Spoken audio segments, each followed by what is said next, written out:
আসসালামু আলাইকুম। গত পর্বে আপনাদের সাথে আলোচনা করেছি দ্বিতীয় তৎপুরুষ সমাস এবং তৃতীয় তৎপুরুষ সমাস নিয়ে।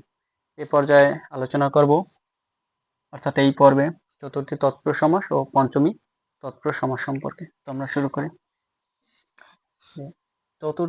চতুর্থী তৎপুরুষ সমাসের আবার কয়েকটা নাম রয়েছে, যে সম্প্রদান অথবা নিমিত্তে তৎপুরুষ সমাস। তো সমস্ত পদ থেকে আমরা কিভাবে বুঝবো যে আসলে এটা চতুর্থী তৎপুরুষ সমাস। তো সেক্ষেত্রে আমরা দেখব যে নির্মাণ সামগ্রী বোঝাবে অথবা কি নিঃস্বার্থ বোঝাবে, তাই না? তো উদাহরণ হিসেবে যদি আমরা ব্যবহার করি যে বসত বাড়ি, তাই না? এটা একটা নির্মাণ বোঝায় না? বসত বাড়ি তো অবশ্যই নির্মাণ করা বোঝায়, তাই না? নির্মাণ করা। নিঃস্বার্থ যদি আমরা দেখি কি লেখা যায়, শিশু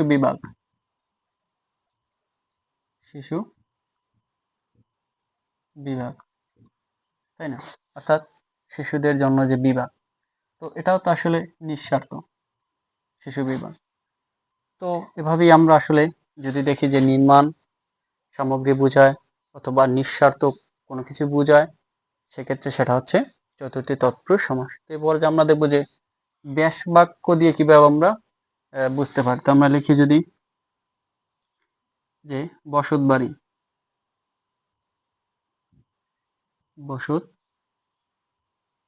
বসত বাড়ি অর্থাৎ কি, এটাকে যদি আমরা ব্যাস বাক্যে রূপান্তরিত করি তাহলে হয় বসতের জন্যে বাড়ি, তাই না? তো আমরা জানি যে চতুর্থী যে বিভক্তি রয়েছে সেখানে হচ্ছে জন্যে আছে, নিমিত্তে রয়েছে, তাই না?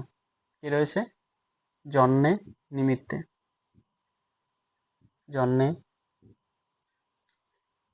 নিমিত্তে, জন্যে রয়েছে, নিমিত্তে রয়েছে।